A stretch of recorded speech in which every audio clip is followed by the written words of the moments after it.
Boss, matahan mo lang lagi, boss. Matahan mo lang, huwag mo na iwan, ha. Yung subject natin, naka-brown na damit, naka-red na short, ha. Nasa tindahan lang, nakatayo. So, takbo tayo dun, ha. Nang makumpirma ang lokasyon at pagkakakilanlan ng target ng operasyon,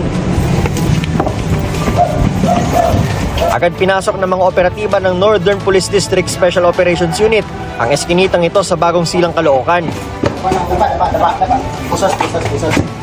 Dinakip nilang matagal nang hinahanap na commander ng New People's Army o NPA sa Eastern Samar na si alias Ano, na most wanted sa probinsya ng Samar. May information na nandito nga siya sa Kamanaba area o Bagong Silang. Ay may coordination kami sa Samar na nakikita ko na sa site dito sa area namin ang suspect. Kaya nung na-validate namin na siya ngayon at yung nasa warat, agad na kumilos nga kami at agad kinasa yung pag-aresto.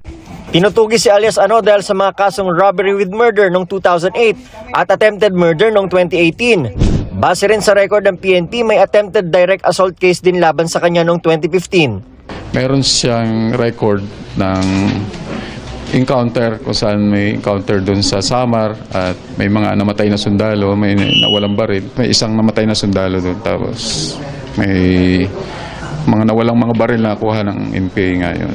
Tumanggi magbigay ng pahayag si alias Ano, pero ayon sa NPD, inamin daw sa kanila ni alias Ano na may involvement ito sa NPA.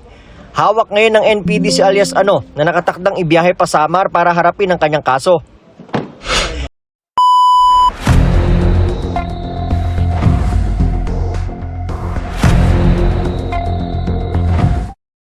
Mga kababayan, huwag nyo nang hanapin ang mga pulis sa presinto sapagkat kami ay nasa inyo ng mga telepono. Dial 911, darating kami sa loob ng 5 minuto.